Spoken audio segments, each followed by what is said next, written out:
Co-ruler Dumor Anhu returned to his seat and asked his advisors to review the scenarios he had criticized the least. The first advisor approached the glowing screen, leaning on a crooked, knotty staff. The once fearsome combat mage Avir Sin Lapires was far past his prime, but he was still the right hand of the co-ruler both in the real world and the game that bends reality. The great mage fully trusted his first advisor, who he considered his closest friend and basically a relative.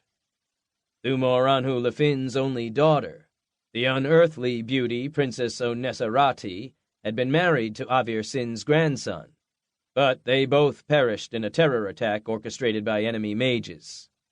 However, the couple were survived by a daughter, Princess Minnow Lefin. Though not wealthy or too influential, the Lapires dynasty was ancient and proud, and if Dumor Anhu were to pass unexpectedly, they would be Princess Minnow's only source of protection and support. The co-ruler always bore that in mind, and so tried to maintain good relations with the first advisor and his kin. Meanwhile, the doddering old mage Avir Sin slurped down 2 magical strength elixirs, not ashamed to consume them in full public view.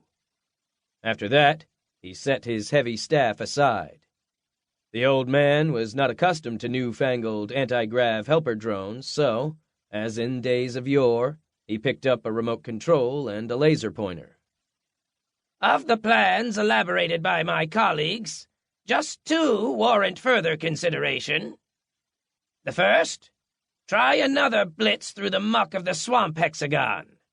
That proved quite ineffective 10 days ago, but we could consider our errors and, instead of spreading our forces out along the whole front, concentrate on destroying the enemy citadel.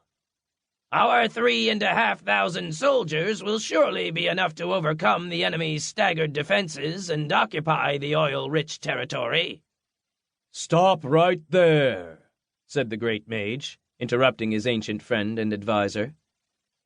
"As I already said, I will not allow all our troops to all be used in one attack.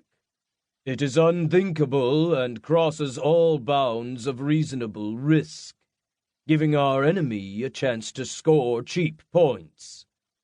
I can hardly believe that the militarily erudite H3 faction will just stand calmly by and watch us devastate their hexagon.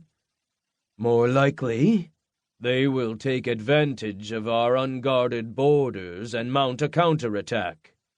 "Exactly," came an invited military expert, supporting the leader's objection.